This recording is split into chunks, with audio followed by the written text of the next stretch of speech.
yo ozo monande yo ozo côté là bas producteur to ba musicien au lieu que oza nangam ya ba musicien. C'est-à-dire les musiciens belé ont été escroqués par des producteurs.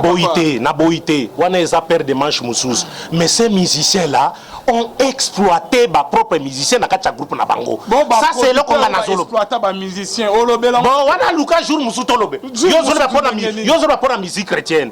Ndenge ezali susu malamu te yo moni ke zozala malamu menga na moni sa su malamu te ekufi eze susu ndenge na babengi nga barobio papa tolongwe to sali groupe na biso qui c'est mieux international yako filmer biso na bio ke sava na zoya na ebisi matu na bi matu batu no babengi nga na ke contrôle matu apesanga papa balobaka makambo na bango baloba makambo na biso tout à fait normal na ke kuna mais balobaki makambo bele ils ont pas les problèmes d'argent. Ils ont pas bah musiciens menkano mais même bah ça coûte makamba mongo aux hommes ils prenaient des discussions autour et en bongo on leur payait pas groupe bah deningon bazar bah groupe bah bazar groupe les musiciens de deningon étaient partis pourquoi étaient partis Maninga Dieu donné il est encore ici à comment passer dans la louange bah musiciens bah kene ponan c'est à cause de l'argent bah ça qui payait et il y avait des producteurs il y avait pas de producteurs même si on a des producteurs mais il faut savoir payer les gens. L'ouvrier mérite son salaire. Et sa salaire n'est pas ça y est. Même s'il y a petit drum, même s'il y a petit guitare, il faut qu'on apprenne à payer les gens. Pourquoi dans ces pays, salaire est comment le pourquoi? Comment on y bosse à la caméra? Makamunine. Ba producteur on peut son bongo. Bazo persangate papa. Non, bazo persangate. Producteur nazo pes. Ba Jacques Biongo papa, je salue et je remercie. Et lokola musicien. Émission mal à l'aise na ba émission en pleine émission. Non, là ça c'était mon style. Ça moi bo discuter na ba émission. Mais papa mais c'est ça on est ba cool ma top. Je dois poser des questions. À propos cool ma top et lo connaît pas si c'est cool ma top. Ozomon. Ezala ki likamboka ka ya album. Album oyo asala ki je crois ezaki album poème. Et je vois un musicien moko ya groupe ale parce que même à l'époque tant dans Slovaquie ango même ale molo tazolo bise susungate. Azako lo bise susungate pour accepter la quitter. Abi comment ces journalistes là ko panzabo ale molo tazala qui contre ngai complètement. Nazala ki ko benge lo côté na ko landebo ale molo talenga ko lingo sentir susungate. Personnam. Soki ya papa Alvin, musique chrétienne est koufi. C'est la responsabilité d'abord, il y a des musiciens chrétiens eux-mêmes. C'est pas par producteur. Bon, eux viennent en second lieu. Les producteurs viennent en second lieu. Bangonde, Bazak. Il y avait chaque fois des remous. Kosuana, Kozanga Boyokani, entre producteurs et musiciens chrétiens. Mais pourquoi les producteurs on a esprit? Mais justement, mais les musiciens pour la plupart viennent on appelle le copain à découvrir que les producteurs. Les musiciens bazaki koya wana soke zambala liboso bibo wana ezali bonzananga eza offrande. Na pesile na offrande ankolo donc na kozelo côté. Ozomona mais soki na sala bon mami balende wana nde toko signer contrat. Et ils étaient super comme on a que album était comme belé si tout na poto boy na boy a comme producteur allié linga mais c'est de ta faute et c'est bon signer qui close na nenwa parce que c'est Antoine Katoto close ezali ba kobimisa contrat la a présenter au Pendabou tali loko to signer qui naï na iko comprendre que c'est gens qui ba ça couper ça ba mongo mais pourquoi ne donner-t-il pas na ba musicien na bango côté et ces musiciens là ont commencé à se plaindre aux comment tout est parti de là. On commençait à se plaindre contre le président Nabango et le groupe. Et moi, j'étais un observateur dans qui côté leader de la musique chrétienne. Oyo, Bornanga, ngande visionnaire. Ils étaient des méchants, des mauvais. Nyokoli ba musicien na bango wana oyo basala na bango ba album na bango esala succès na ils se pelisa ndenge ke ba telema ba concert papa mais il faut tina bango c'est justement ba cri wana ya bato bango ba nyokola na orchestre nzambe ayoki yango ayoki yango maintenant ils ne sont plus rien mais Jujika yo le lot télémé ba musicien sala ba mabe mingi papa bande ba permettre mazola na Jujika série wana na rago zaki tentire zaki makas yo olinga ba musicien ya ba musicien wana ba chanter na bango deningo ne pas na olinga musicien mo na yebi onke na olinga bango Jujika to benga sermon en pleine émission te to benga ko tout en lokolo nayoka kaka eloko ni bakoloba mpona mona ekomi eloko mosusu oza kolukelanga nga nayebaki te kobanda boye biso yo olobi musique chrétienne sikoyo komi watake ngai oyo bandi kolinga ozala nde mobulu boye ozalaka nde kutu mobulu boye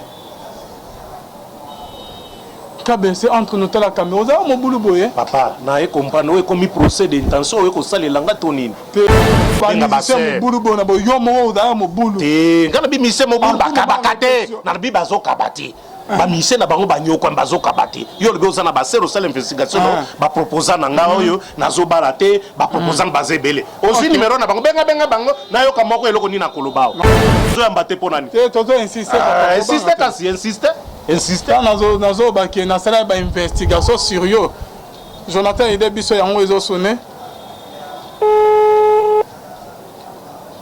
kobanga te papa bande bazo il faut tomema kimia papa ok ezosone voilà fidèles téléspectateurs je crois mais que c'est à rappeler allô ouais shalom maman boni oza en direct na émission maman hein? Toyami Jijika, je crois mais que vous reconnaître Jijika. Bonzambe, na Bonzambe, Lola, et Ofuta bien-aimé dans les Seigneurs, un grand merci na Binoyoso. Vous avez connecté Bozola Nabiso de partout, na meilleur site Nabino, la voix céleste de la Lola. Tozo Kota bien-aimé dans les Seigneurs, bienvenue dans l'émission Nabino, rien que la vérité. Et si gagne Toloba, c'est beau solo bien-aimé dans les Seigneurs. Et si gagne Toloba, vérité bien-aimé merci na ba onyo to ba benga biso merci na filo moko ya motema ya Bivence de omona ngamo ya Londres na mama mami mbunga motema papa Blaise mbunga na Suisse na pasteur Feza Missi à la bouche autorisée de l'Éternel na ngamo Zurich l'homme pacifique et na yo ndeko na biso les frères Papi Kongenda félicitations na musala kitoko Oyo Ozobim album Calamité qui sera sauvé donc Ozoze album Yambirona biso l'homme de Simangolo les frères Papi Kongé na show de fond en Suisse pe na maman na biso Gisèle Lukelo motema papa Emmanuel na Boston Ndamalola amona yo pe di bota mobimba bonzambe na bonzambe Lola ezofuta biso bien-aimé dans le Seigneur simana oto ya koloba kinzamba bo eto koye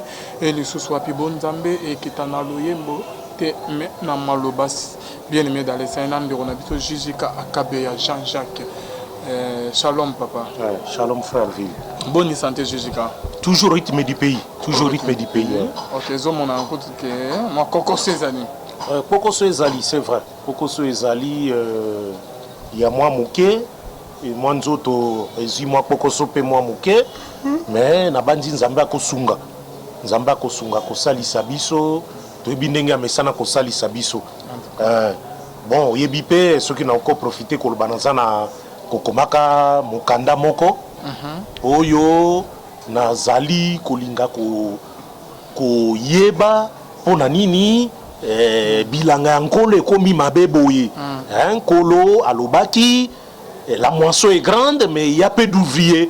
Demandez donc au Père qu'il vous envoie des ouvriers.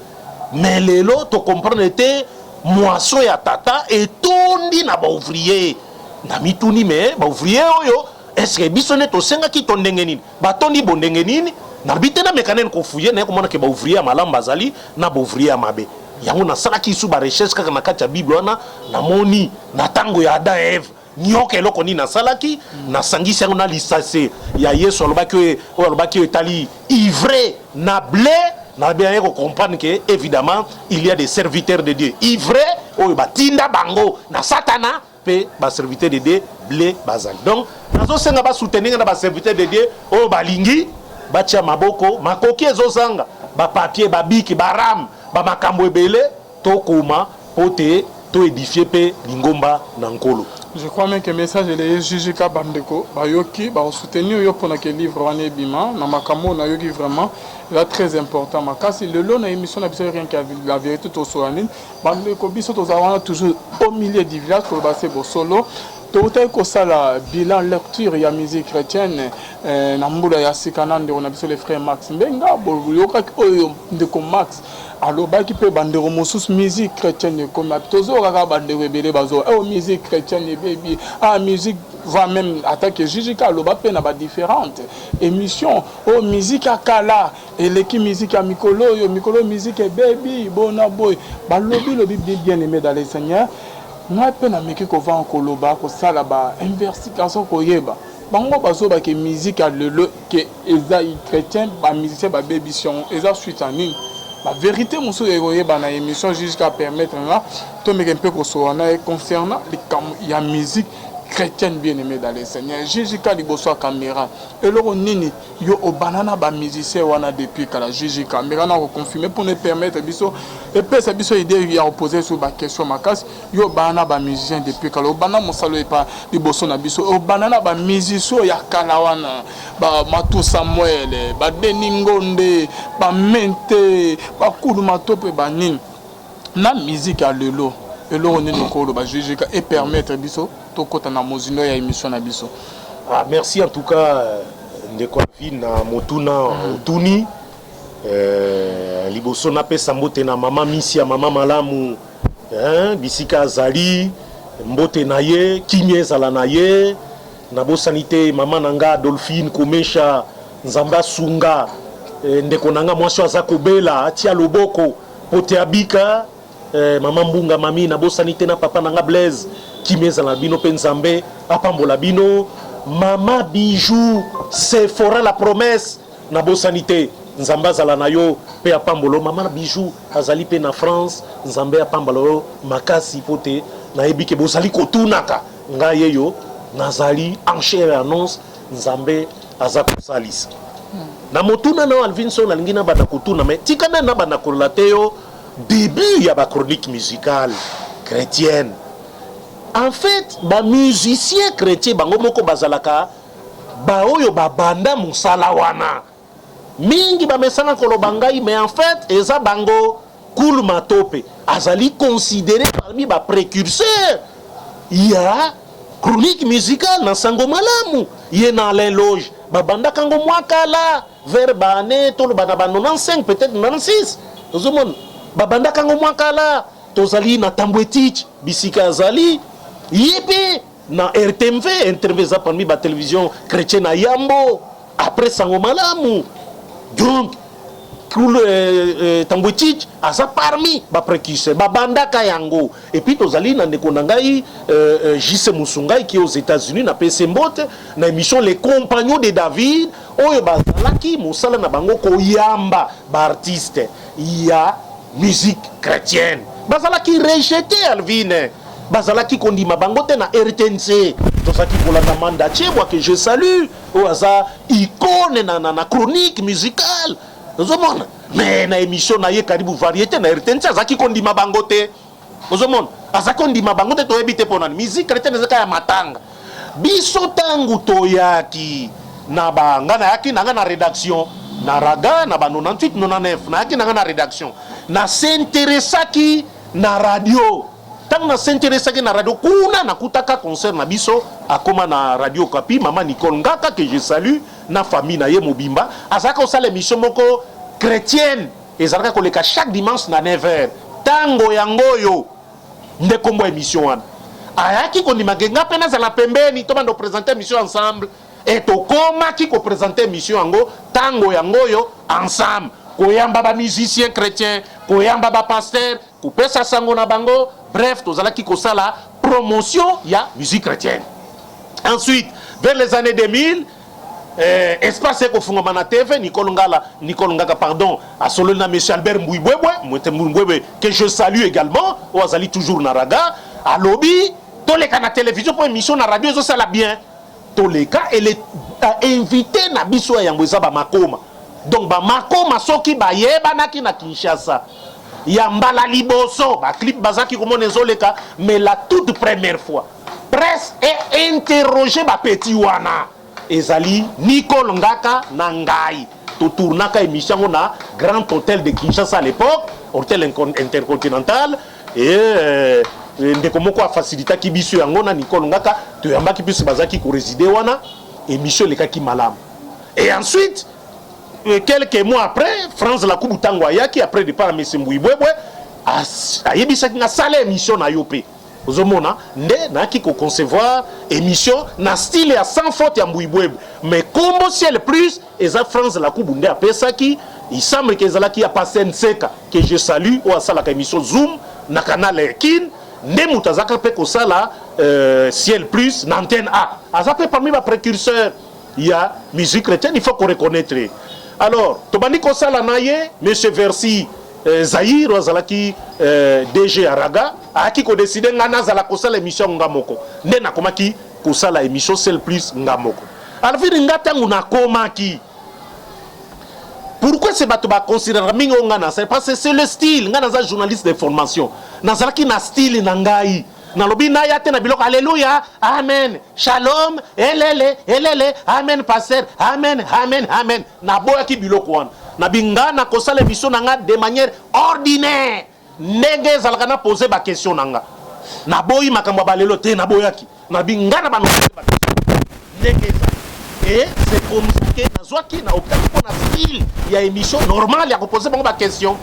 Et na banaki ko poser ba question bango bazomona ba question non pas si yo vraiment muta polémique hein mingi bazo benga musicien polémique journaliste polémique yo penando koti si pena polémique na musique donc nazaki ko poser ba question pourquoi ba question ndenge parce que na kutaki deux catégories ya ba musicien chrétien ba musicien catégorie ya liboso ba musicien bazaraki na ba producteur o bazaki na bango à l'époque il y avait ba producteur locaux là Gospel Record, il y a Philippe Loubassou, Passer Lelo, na Kin Express, il y a Frère Antoine Katoto que je salue, Bissi Kazali, na mona epé kala pour Nazako Lukaye, et puis tozala ki na Papa Bajak Biongo que je salue, Bissi Kazali parce que Papa Bajak Biongo, c'est le seul producteur. Nazako Lobango, ah maintenant azala ki ko futangai malamu. Azaki na agence moko ezalaki na popo kabaka wana soki atinelinga mwa nzete na nga nazako leka même si mulangi file eza mulai il suffit ka mutune amona kaka nga papa Jacques yaka papa Bajak atine alobi zwa mbongo oyo papa Bajak Biongo je n'oublierai pas eloko asala il est parmi bato bazalaki ko futanga malamu na OGPP azaï producteur ya Balé Moloto, ensuite il y a Daniel Elongama et les autres, et puis tout ça qui na catégorie ba deuxième catégorie ba il y a ba mission bazaki na bango ba producteur te bazaki na kaka bango moko bazako sala ndengwana. Alors on a se focaliser qui ne lokwan. Ça c'est la première chose.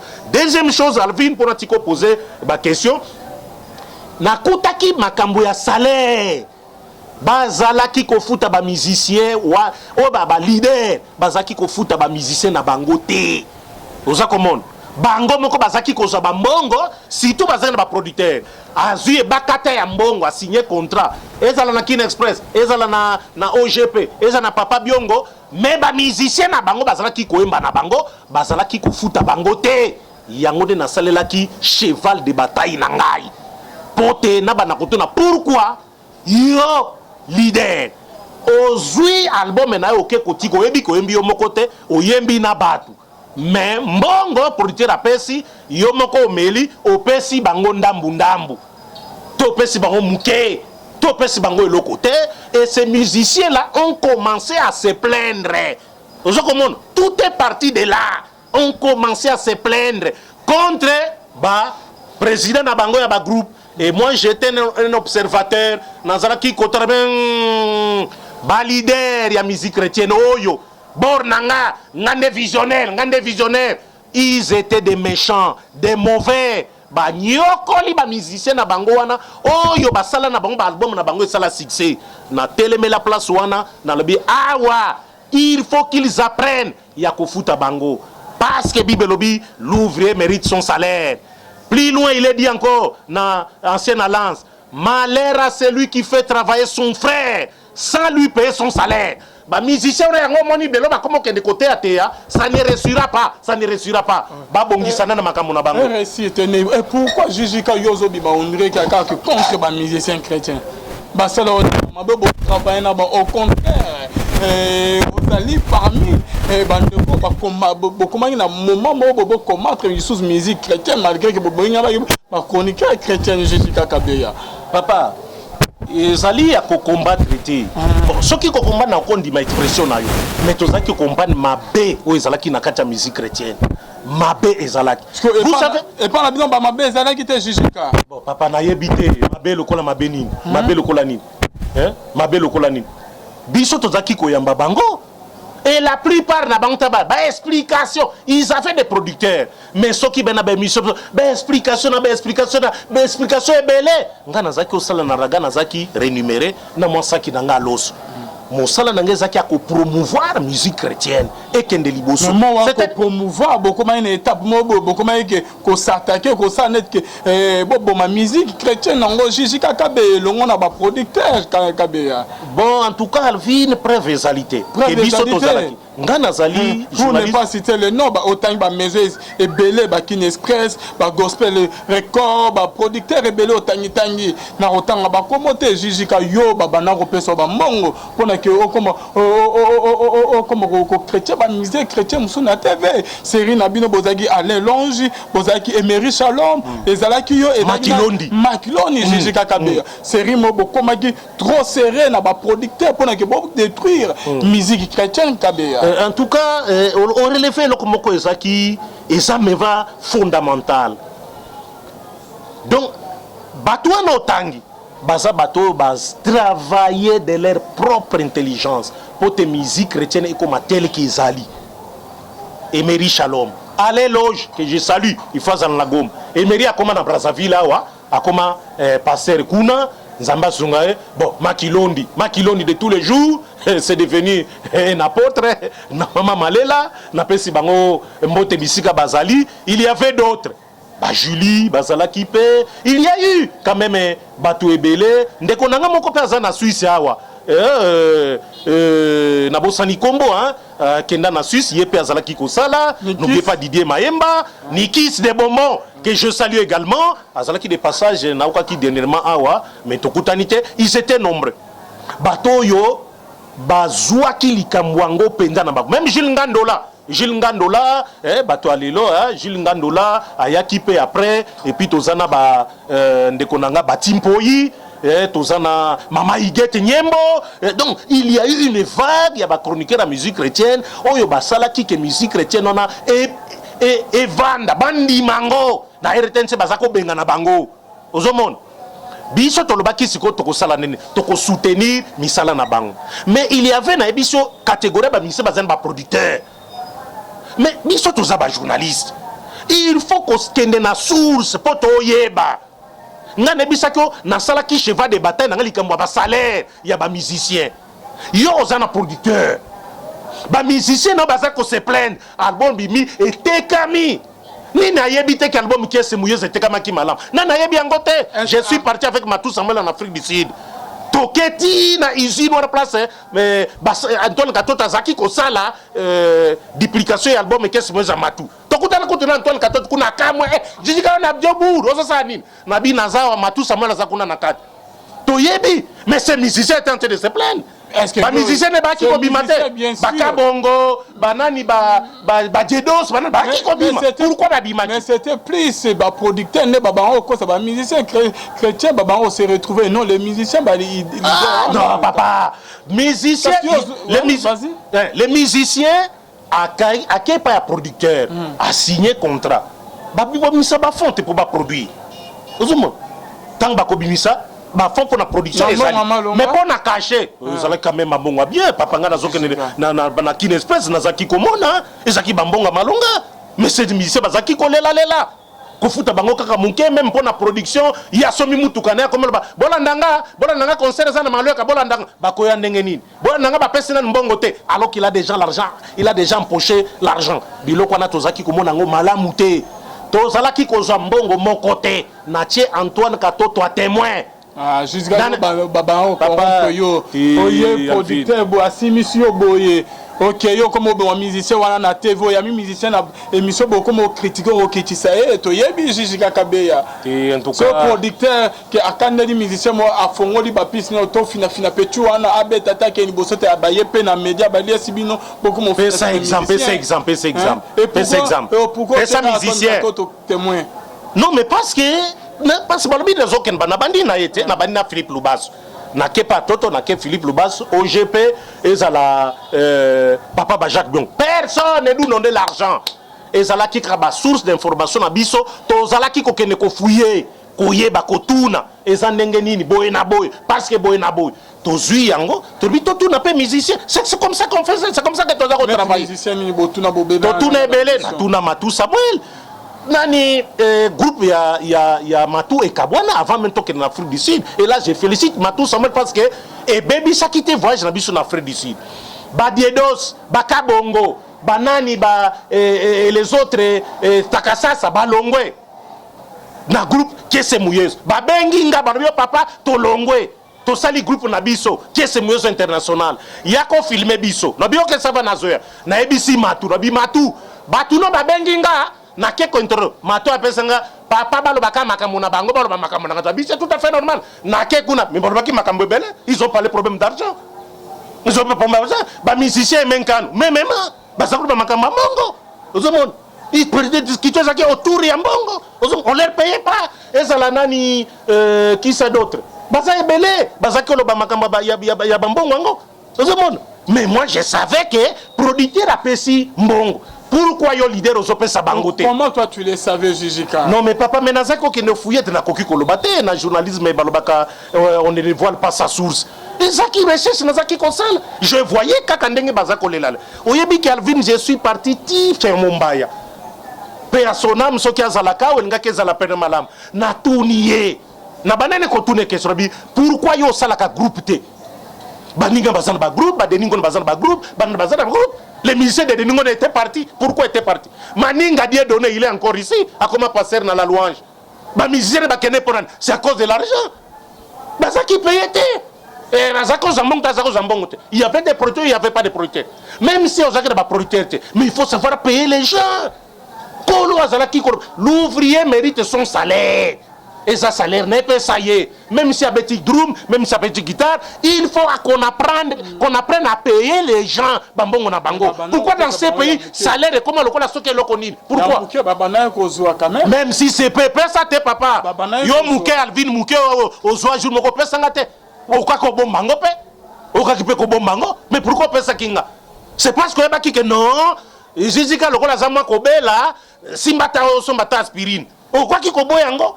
Ba musicien ba sala kango ba sana ba musicien bango non soko bele talio akolo bataka na ndenge mo alikolo papa nous avons eu beaucoup d'informations sur le fonctionnement il y a groupe chrétien on a nyos ndenge zaki ko sala c'était des gens qui souffraient Ozomon leader à s'accaparer kana mbongo yemoko c'est pourquoi ba dislocation ezala ki ko sala aujourd'hui il n'y a plus rien qui révolue.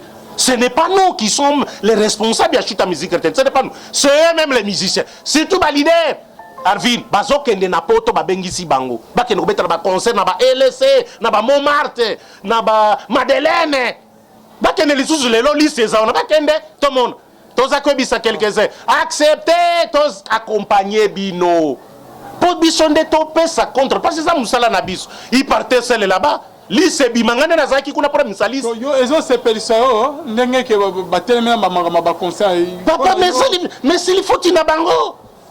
C'est justement ba cri wana ya bato bango banyokola na orchestre nzambe ayoki yango ayoki yango maintenant ils sont plus rien ils sont plus rien yoki qui eza ya solo zo confirmer au niveau de la caméra makamunini ba producteur ba on pesa mbongo bazo pesa ngate papa non bazo pesa ngate producteur nazo pesa ba Jacques Biongo papa je salue et je remercie et lokola musicien mal à l'aise na ba émission en pleine émission là ça c'était mon style ça moi bo discuter na ba émission mais papa mais c'est ça on est ba cool matop je dois poser des questions à propos cool matop et lokoni pas si c'est du cool matop ozomon ezala ki likambo kaka ya album oyo asala ki joko ezaki album poer ozomon moi je ne savais pas ce qui s'était passé ozomon ngana yokai nungu je suis allé poser la question pour na koeba qu'est-ce qui se passe pourquoi nungu ba bruezo bima de gauche à droite de gauche na kena source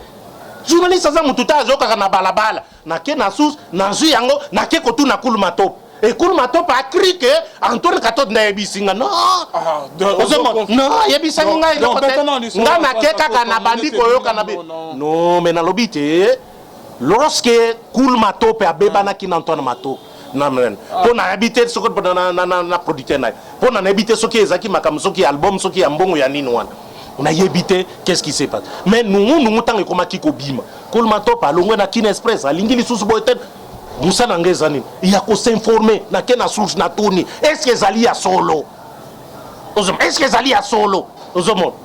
Mais au moins ce ne sont pas des gens qui ont la moko bandi ko tuna tuna non, il y a une façon il y a combien d'informations, il y a ko tuna.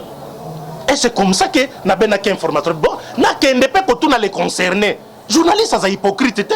Journaliste bakasima mukonga batute. Loba polele et je suis allé lui poser question wana. Nazui nimbongo chanton katoto, nazui nimbongo pas cool matop tant ça la émission. Katalai azali vivant aux États-Unis, yende tokenaka le lokola caméraman. On nous avait rien donné. Et ça la chanton katoto, et ça cool matop, on nous avait rien donné. To sala kika musala na biso et nous sommes rentrés. Bakeko panzanga sango, asa jeunesse polémique, akeko baby sabo na baby c'est lokonine. La baby c'est lokonine. Non, il y a encore des informations monsous. Yoka Alvin. Groupe Adorons l'Éternel et Kabouani. Et Kabouani, Franck Moulage et son groupe, baké côté na bango. Allez, Molo, ton atom, c'est les autres, batika la côté na bango. Moi, j'ai donné cette information-là après qu'on yeba, qu'on fouille na source. Na comprendre que Bazali sous ensemble était. Aux hommes, na coupé court.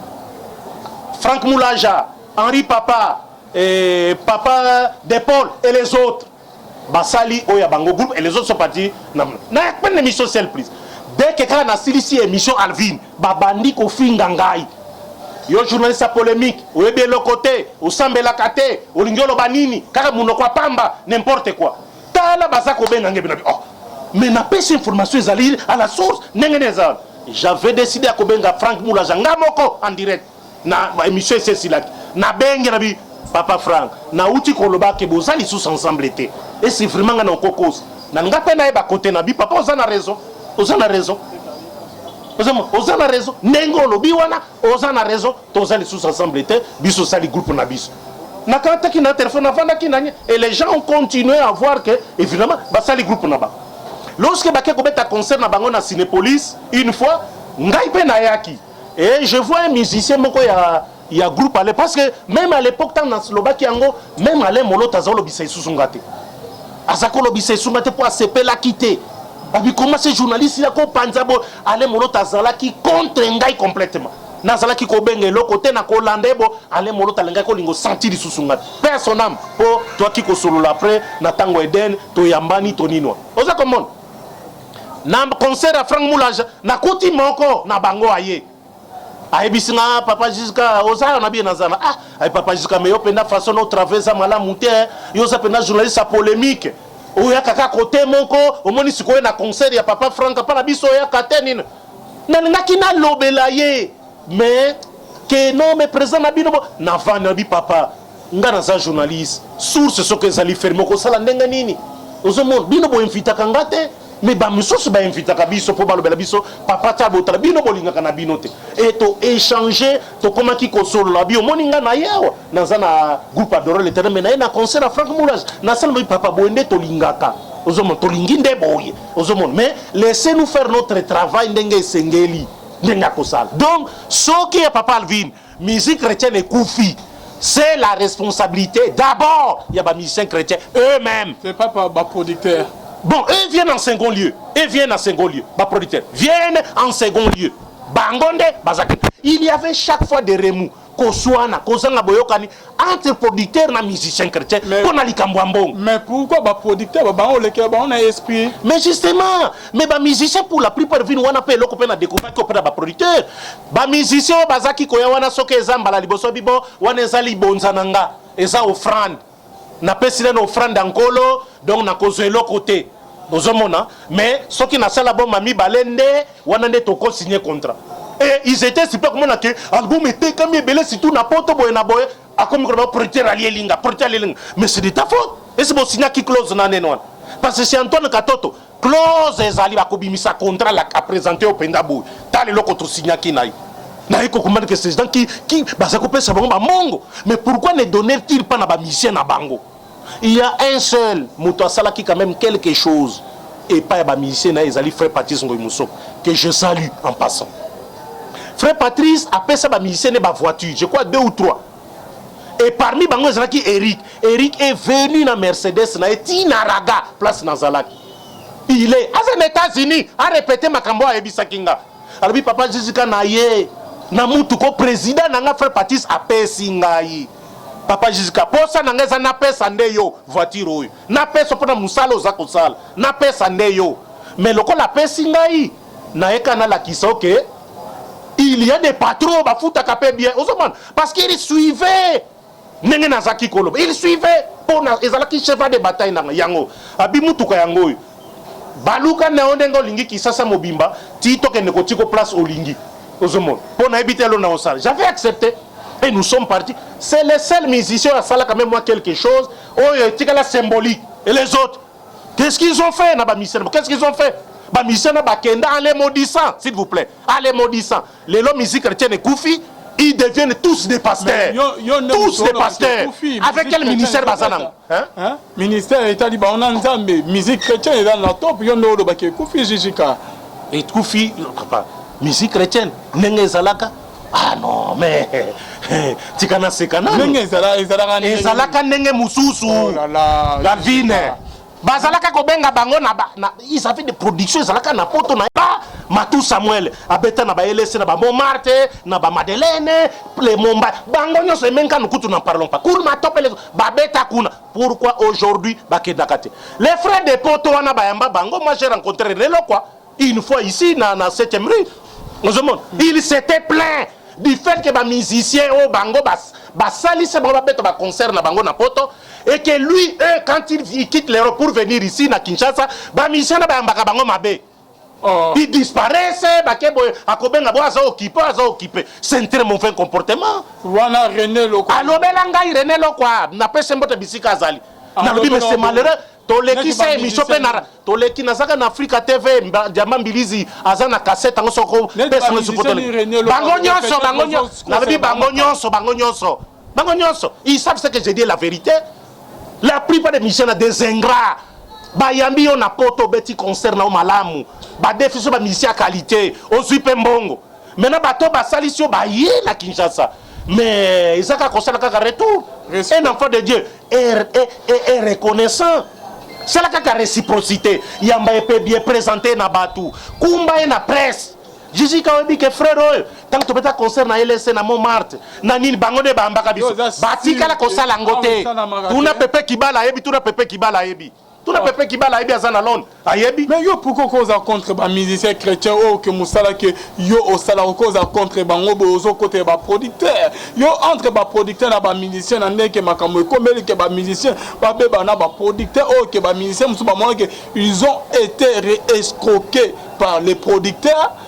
Yo ozo monande yo ozo côté là bas producteur to ba musicien au lieu que oza nangam ya ba musicien c'est-à-dire les musiciens belé ont été escroqués par des producteurs na boité wana eza père de manche mususu mais ces musiciens là ont exploité ba propre musicien na katia groupe na bango ça c'est le qu'on a nazolo exploiter ba musicien olobela bon wana luka jour mususu tolobe yo zo ba musique chrétienne ndenge ezali susu malamu te yo moni ke zozala malamu menga na moni esa susu malamu te ekufi eze susu ndenge na kamwe komona bango nyonso bakomi ba pasteur baza côté Alvin na ebiso côté eze loko moko ya pasi tanga liloba na Nzambe tala ba prédication lokola ba apôtre Pierre baza côté tala ba Philippe tala ba tango akendaki na Samarie Zoua apôtre Paul, zoua Baptiste, zoua ba Philémon, nenge baza côté et comparé na ba ministère ba musicien baza nango lelo. Mais ça différent. Nani apesi bango ministère, nani apesi bango ministère. Iki yo zala ki koyem, tango zomba bat baten bazo pesa alléluia alléluia, baza ki kolala te. Okoma côté bat bazo la na maté ya musicien. Et c'est ça na landi bango presque papa. Mais ça obligé ba recherche, je suis un journaliste de formation. Na yebi ce que je dis. Naïbi qu'on l'enquête très bien. Mais là qu'on y battait, je ne vois rien. Ne comprendre qu'ils n'ont pas de ministère. Moussa Nabango Zaki a Koyemba, Batika na Koyemba. Ba passer tant basala qui m'a polémique. Kobenga ba musicien ba Koyemba na ba campagne ba nini. Ba komi ko singa ba caché belé. Ces musiciens là, tant qu'on peut s'en ba cacher, ils donnaient à leurs musiciens, ils leur donnaient pas. Aux hommes, lelo sikoyo ekauki bacampagne babenge susu bango te bacampagne esila na Kisasa babende susu bacampagne ndenge bazosala eza susu te. Ils ne font plus rien alors bango mo bakomi bapasteur to bana pe kota to kota siko na champ ya bapasteur bapasteur pe bazongisa bango réplique biso pe to banda koyemba babandi pe ko babisi ba album mais ça n'a pas fait long fait et ça li moto volaité parce que ni la salle album est succès et l'autre côté ba kauki mais ces musiciens là bandeko oyo bango bayemba na bango même na sasem tant bachak kombo ba musicien tia kombo ba instrumentiste batene bango bakotisa ba musicien ba palangana et lui vient pasteur musicien nyokola ye te yeso lobaki olingi kopesa omone na yo tala nanu soki mutu moko aza na problème na yo tika offrande no pembeni kendo se réconcilier na ye ces musiciens là qui sont devenus tous des pasteurs il faut bazonga nan baluka ba musicien na bango nyonso wana o bango ba exploiter wana o bango ba mela mbongo wana ba yokana na bango ba continuer musala ba master na yo o komisa bango lia ba mbongo na bango pona ko détruire ba carrière ba musicien chrétien ba réconcilier ba ça peut réconciliation na ba musicien que ba mela bango ba album non papa ngai naza clair bango ba se réconcilier na ndenge na ba producteur ba se réconcilier ndenge si la faute était ya musicien yemoko musicien qui ne sait pas peut-être comprendre les clauses ndenge ezali mais c'est de sa propre faute il devait amener son avocat la plupart c'est bazaki na ba avocat na bango te ngai tang na kobosa na te ko limisanga te longa na lobate ngai tang na yoka ki ke ba musicien wana se plaigner na kende pas présent na bango à l'époque Charles Momba na tourni na bane ko tourna ye yo sali groupe te ponani yo ka répond alors que question na ngezalaki mais président pourquoi ba musicien na yo AMCC ba futaka ba musicien na bango te anini ba sala ka album bango sala succès ba kenana ba poto akeye moko adef ba musicien kuna ba pesela ba mona ba donc quand il vient après ça ta ba musicien même ba ta ba sapatu te tam suma chemise moko esili pourquoi ba pesa bango eloko momba na tuniende pourquoi yo sala ka groupe te lokola ba ninga lokola ba 15 mona Momba ebi singa labi bayaka ko se plaindre labi makambo mbongo ba musicien wana bayaka ko se plaindre awa chaque fois que ba patron na biso ba futaka biso te nazaki descend la réponse akina bien la lor naza na raison ya côté le melaka bango ozomon donc ye aboki ko sala groupe po ebaki ke problème à salaire ko se poser abo iba musicien ba na ko tonga ye na sima mukongo ko mirmire ba musicien baza na kati ba groupe wana papa bazala ki ko murmurer na ndenga ko sakana te bango nyos aucun groupe onga na tikali ko ba na époque wada musicien ne mokazaki ko seka papa Jean bazala quitté il se plaignait tout le temps il se plaignait oh na album na bino zokende bien na moni papa album okende bien mais tozoliate buzulete nini papa album na bino na six mobeta ba concert partout président na bino ko beta na ba poto kuna el bino le côté papa et le côté talandengwana mutandengwana musique tiene ko akio ma pasteur mabe o sala na ba musicien na obongisi yango yo mabe o sala ba musicien obongisi yango papa na sala mabe ni lobelanga Jésus mabe ozo ba mabe o sala ba mabe ni ozo sega mais Jujika yo le lot télémé ba musicien o sala ba mabe mingi papa bande ba permettre mazola na Jujika série wana na rago zaki tentire zaki makas yo olinga ba musicien ba musicien ya ba musicien wana ba chantre na bango deningo ne pas na yo olinga musicien non na yebi okena olinga conséquence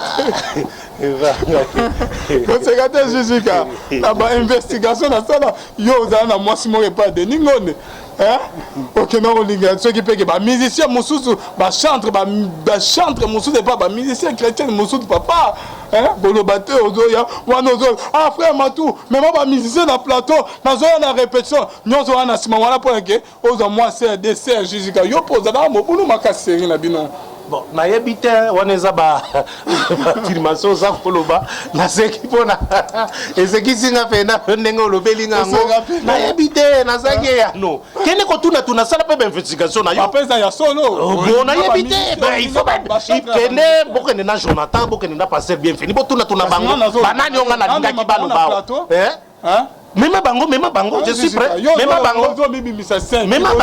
Même bango. Juste quand tu bien à sermon en pleine émission, tu es bien à tout en loco. Benga frère, benga. Benga, il n'y a pas de problème. Benga. Aïe, biso, tu vas n'aki nengeni. Tu vas n'aki nengeni, et ça l'aki nengeni. Voilà, très cher. Benga, benga, serwana. Benga, serwana. Rien que la vérité. Boka kangai, ozona la katanga. Ouais. Nayami, nayami, on a plateau. Ça va. Benga, benga. On devient au lobby, ma belle, à musicien, au coup, aux autres, c'est la bango, ma cam. Au baron, copier, na ba producteur, pour un bon carrière, na bango. Tozo bien Camille, tozo yamba. C'est les autres sonnés. Comment on a tes allées là, Gigi, comme ça, non? Tozo bien à serre, mon frère, bien. Et pas Charles Mumbai, écoute, Kolobate, il y a pire, il y a vieux, il y a père Charles Mumbai. Koke ne musika tiko ningaze na ba serre, bazati, zinga na Gigi. Les autres sonnés, zo yamate. Tozo bien. Continue. Aux arguments. Ah, nazoka makaka. Yo benga kaka na yo kaka elo ni bakoloba pona mone komelo ko mususu oza kolukela nganga na eba kite ko banda boye na ça va et dans rien qui est la vérité biso yo lobi musique chrétienne siko comme watakenga yo bande ko linga et dans ndeko benga bango benga ki ale bitine juge kantina ado chrétien biso azo ngako balate adana ba proposa ebele ndenga zawana ba se baze belo ko sala choix te juge ka. Ah, papa.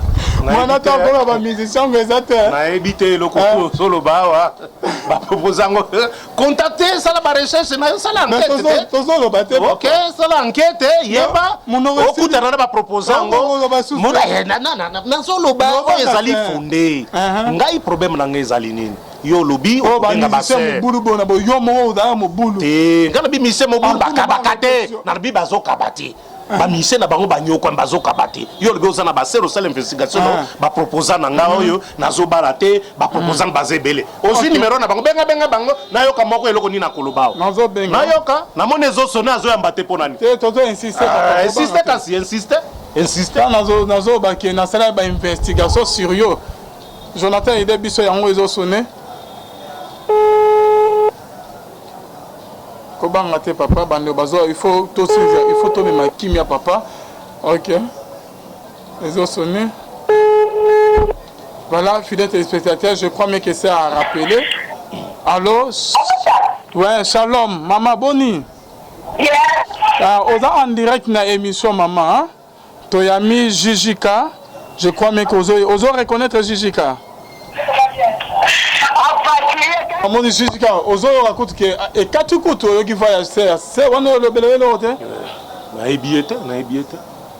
Azo ebinga mais. To mera mutu. Jijika ozande mu bulu boye, ozala ande kutu mu bulu boye.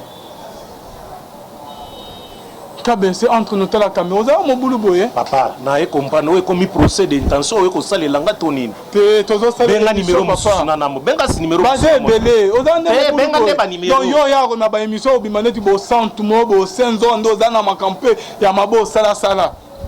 Mais ce qui m'a bezali na sala dénoncer yango na moi je me suis raconté bengi numéro wana e kata na lobi ya ebinga mais aloba ba lobi makam sérieux bo swana na musicien mo leader mo na boko ta kombo beaucoup que boyoka na te suite que a découvert que obana ko linga ko bimana semo ya groupe na Jijika te wana te yo tika ko sona ba musicien ya Matu Samuel te tika ko sona ba chantre ya Deningo le batangelo osubanen Yemenkano nazo sona ba Yemenkano Mama Shabani Lor Mbongo ba musicien na yenyo nazako sona na ba oh papa nazo atachira ba sete nazo pena ba frère nazo pena ba frère ba sœur kakate il y avait aussi des frères on nazo connaît on le baka ba frère te ka ba sœur il y avait des ba frère nde nazo sona bango mingi ba sœur lobi ba sœur benga bango baluba benga bango baluba na yoka soki banani wana onga na zako linga bango na bakupa benga bango baluba ko banga te Jijika tika ko bouger na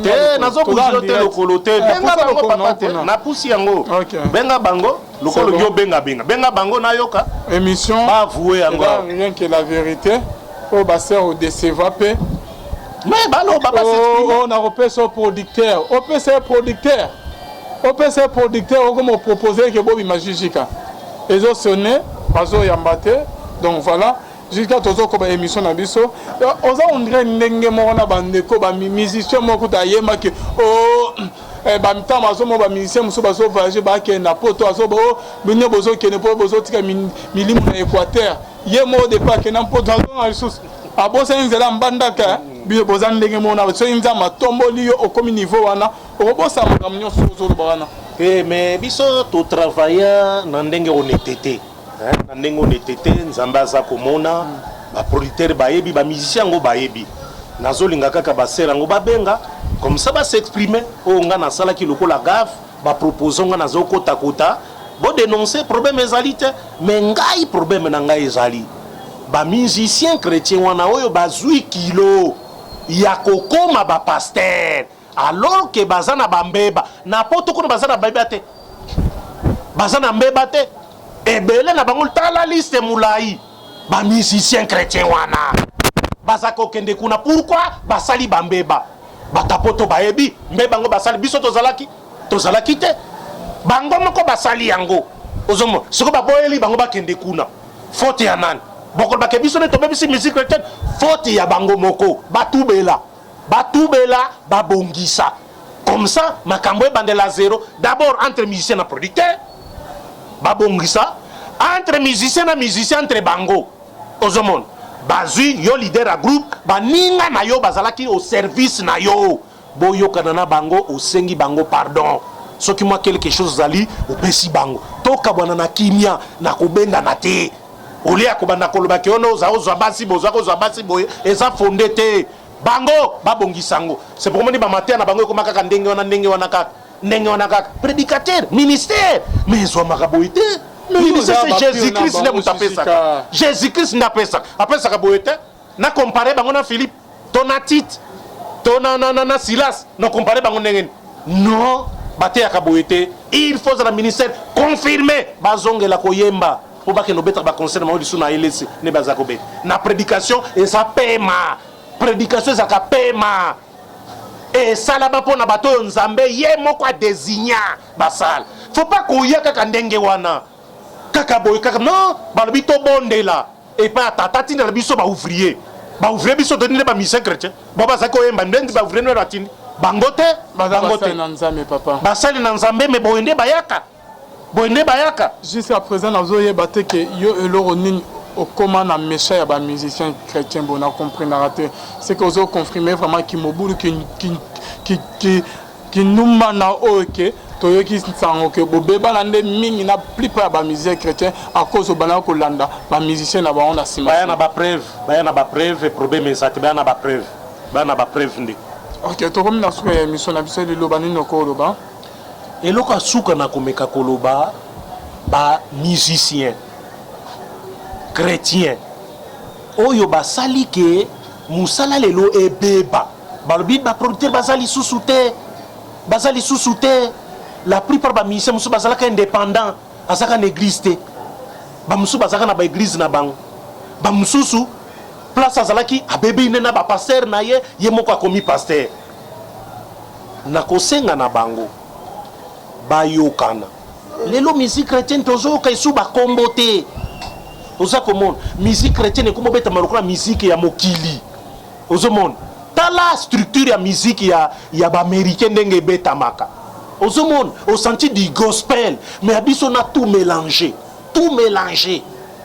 ekomi kobetama lokola musique ya wenge lokola musique ya zaiko lokola tout zaina lokola nini ebebi complètement oza komona parce que l'esprit oyo ba musicien bayaka nango ya ko lokola bato ya mawa bato basunga bango talent ezalaki alobi bonzambe ezali susu te baluka bazongisa yango oza chante babengaki yo na chantre zonga na chante tikala na chante kumisa nzambe na mosala na ya chantre eza pe conservir nzambe kolukaka kokuma ba ministère vraiment difficile na mituni ndenge nini musique chrétienne ngo ekozonga ndenge biso ezalaki c'est difficile ekozonga lisusu te monanga suka ezali ouvrage nazali kokomana kosenga soutien nalingi nakoma peut-être yango nga moko te mais nalingi ba pasteur misusu to bato misusu ba frère bazana ba IDP baluka basangisi to contribuer po tokoma yango mosala na nzambe ebebi bapaster ivre